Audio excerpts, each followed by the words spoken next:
का जो पूजन का विधान है, उस विधान में कोई गर्म चीज की महत्वता नहीं है क्या? कोई गर्म चीज की महत्वता? फिर भी दुनिया के लोग अपनी बुद्धि लगाकर माता की जब पूजन करने जाते हैं तो वहां अगरबत्ती भी जलाते हैं और दिया भी जलाते हैं। अब एक तरफ तो तुम माता को ठंडा पानी का भोग लगा रही हो, एक तरफ तो ठंडा भोजन चढ़ा रही हो, एक तरफ तो ठंडे का प्रयास कर रही हो, और ऊपर से माता को तुम दिया लगाकर, अगरबत्ती लगाकर तुम माता को सम्मुख में गर्म तत्व को प्रदान कर रही हो। और फिर आकर कहती हो कि मेरा बच्चा क्यों बीमार पड़ता है, मेरे पति को आगे बार बार ये कष्ट क्यों आता है, घर में लोग चिड़चिड़े क्यों हो जाते हैं, घर में लोग क्लेश क्यों करते हैं, आखिर कारण क्या है? तो कारण तो तुम खुद हो कि जो चीज लिखी है वो ना करते हुए दुनिया जो कर रही है तुम वो करना चाहते हो। तुम भगवान की पूजन उस विधान से नहीं करना चाहते जो विधान शास्त्रों में।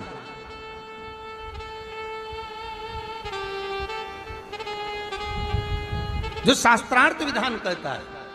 महाराज, शीतला माता की पूजन में कहीं ऐसा लिखा है कि तुम दिया लगाना, अगरबत्ती लगाना? शीतला माता की पूजन में लिखा है 1 लोटा पानी लेना, उस जल में पुष्प आदि लेकर माता को ठंडा भोजन का सुंदर भाव से माता का स्नान कराकर पूजन करना, अर्चना करना, कुंकू, चावल, रोली, मोली जो चढ़ा सकते हो, चुनरी, वस्त्र आदि जो चढ़ाना हो चढ़ाओ। पर यह नहीं लिखा कि तुम दिया भी लगाना कि अगरबत्ती भी लगाना, क्योंकि गर्म तत्व मत चाहिए माता। वो शीतल है, शीतला। और अगर तुम दिया लगा भी रहे हो, मान लो दिया अगर तुम लगा भी रहे हो तो उसके सम्मुख ना लगे, उससे दूर, बहुत दूर। नेत्र के अश्रु से रुद्राक्ष की उत्पत्ति हुई, जानते हो सब लोग? बोलो तो जम के बोलो, जानते हो ना? फिर भगवान शंकर के नेत्र अश्रु से अंधकासुर की उत्पत्ति हुई, जानते हो सब लोग? बोलो जम के बोलो, ठीक है। तीसरा, भगवान शंकर के क्रोध नेत्र अग्नि की ज्वाला से, उनके अश्रु से ज्वारासुर की उत्पत्ति हुई। ज्वारासुर जिसको एक असुर का भी नाम दिया जाता है, ये जो बुखार आता है ना, ज्वर आता है, जो बुखार आता है, इसको भी असुर के गिनती में लिया गया, ज्वरासुर। और इस ज्वारासुर को शांत करने के लिए माता शीतला को प्रकट किया गया। और आप गुरुग्राम वासियों के लिए तो बड़ा सौभाग्य का विषय है कि माँ शीतला आपके गुरुग्राम में आशीर्वाद देने के लिए सदा विराजमान रहती है। बोल शीतला माता की, शीतला माता की।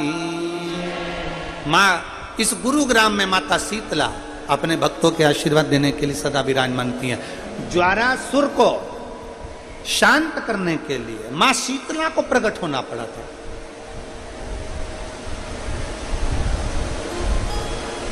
मां शीतला को प्रकट किया।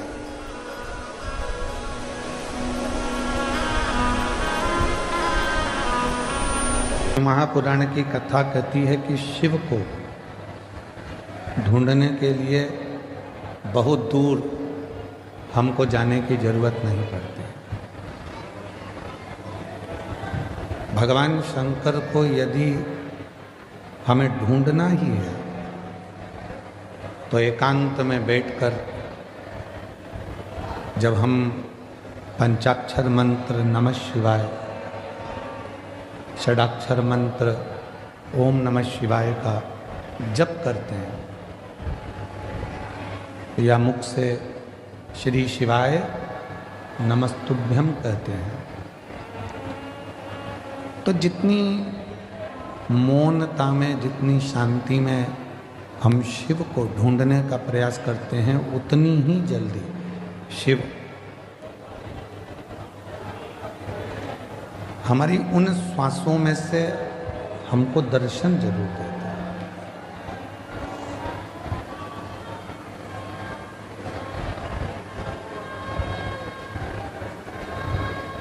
हम दूसरे को बोलते हैं कि ध्यान से पढ़ना,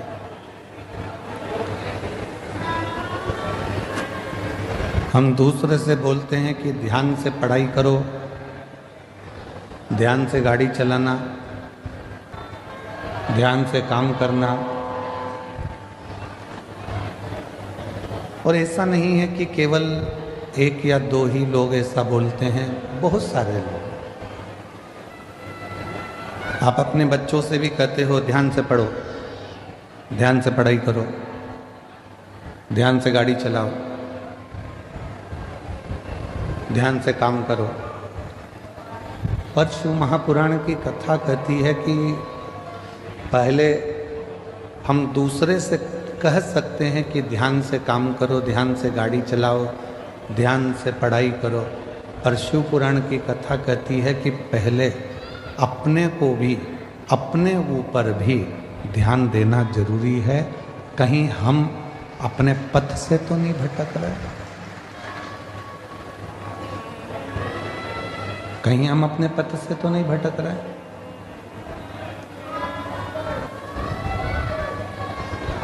जगत को सुधारने का कार्य करते हैं और मालूम पड़े कि हम अपने ही पथ से भटक जाएं तो वो श्रेष्ठ नहीं।